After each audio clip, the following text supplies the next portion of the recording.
नाज़रीन 7 अक्टूबर 2023 के बाद जब से गजा और इसराइल का मामला बना हुआ है, हमारे वजीर आजम जनाब अनवारुल हक काकड़ साहब ने कई मरतबा अपने वीडियो बयानात, प्रेस कॉन्फ्रेंस और गुज़िश्ता कल वसीम बदामी के शो में इस बात का इयादा किया कि हमें दो रियासती हल की जानिब जाना चाहिए, यानी फलस्तीन और इसराइल दोनों को अलग अलग रियासत के तौर पर तस्लीम कर लेना चाहिए। और यहाँ पे उन्होंने हवाला देते हुए कहा कि कायदे आजम ने जो कहा था कि इसराइल को हम कभी तस्लीम नहीं करेंगे और टू स्टेट नेशन की उन्होंने भरपूर मुखालफत की थी, उसकी तरफ उन्होंने इशारा करते हुए कहा कि कायदे आजम का कौल तब्दील क्यों नहीं हो सकता और इसको तब्दील करना कोई कुफर नहीं है।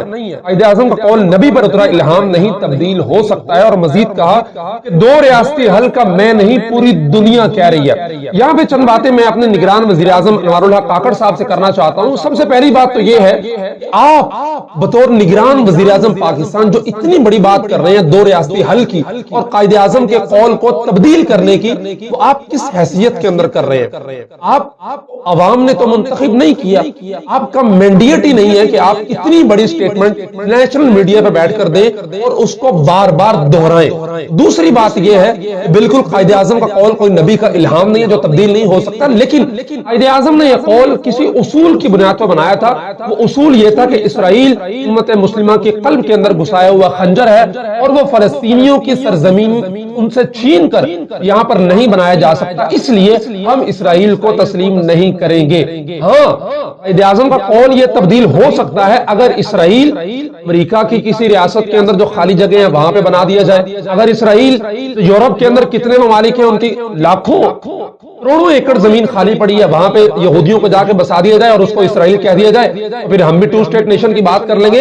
उसूल की बुनियाद पर जो मौक़िफ़ बनाया जाता है वो उसूल अपनी असल के अंदर जब तक कायम रहता है उस वक्त तक उसको तब्दील नहीं किया जा सकता।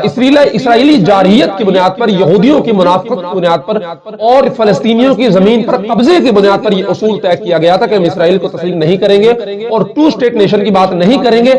तब तक हम इस मौक़िफ़ पर कायम रहेंगे जब तक इसराइल जारहियत पर जो है वो आमादा रहेगा। दूसरी बात आपने कहा कि सिर्फ मैं नहीं पूरी दुनिया टू स्टेट नेशन की बात कर रही है। तो जनाब निगरान वजीर आजम साहब, टू स्टेट नेशन की बात तो 1948 से इसराइल भी कर रहा है। आप किसकी ख्वाहिशात की तर्जुमानी कर रहे हैं ये आप बता दें कि आप पाकिस्तानी कौम के तर्जुमान हैं या फिर इसराइल के अंदर बसने वाले यहूदियों के तर्जुमान हैं?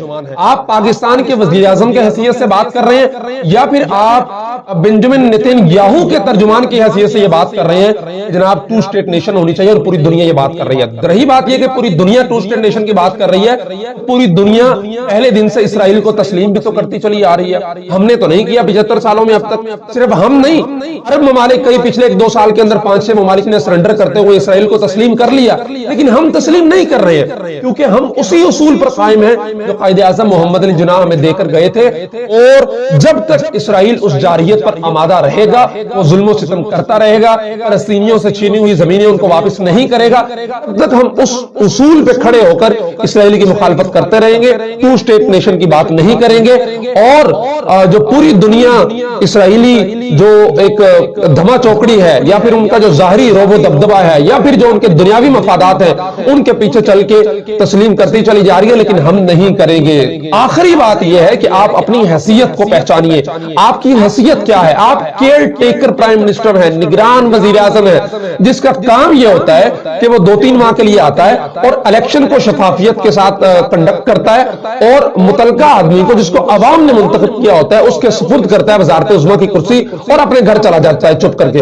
आपकी हैसियत क्या है कि आप इतनी बड़ी जो 75 साल से इस कौम का स्टैंड चला आ रहा है कि इसराइल को तस्लीम नहीं करेंगे, टू स्टेट नेशन की बात नहीं करेंगे, आपने पहली मरतबा 75 साल, ये बात तो इमरान खान ने भी नहीं की टू स्टेट नेशन की जो आप बात करते चले आ रहे हैं। तो अपनी हैसियत को पहचानिए और अपनी औकात के अंदर रहते हुए पॉलिसी जो स्टेटमेंट है वो दिया कीजिए। मैं आखिर में हमारे जो मुख्तदर तबके हैं उनसे भी कहता हूं कि जनाब 9 मई 2023 को इमरान खान और उसके हमनवाओं ने जिना हाउस पे, कोर कमांडर हाउस पे और दीगर जगहों पे GHQ में हमला किया, तो आपने कहा कि जनाब ये हमला रियासत से बगावत है। तो मैं सवाल करता हूं कि जनाब अनवारुल हक काकड़ साहब कायदे आजम के नजरियात की धज्जियां में खेलते हुए कह रहे हैं कि जनाब कायदे आजम के नजरियात कोई इल्हामी नहीं है, तब्दील हो सकते हैं इसराइल के हवाले से।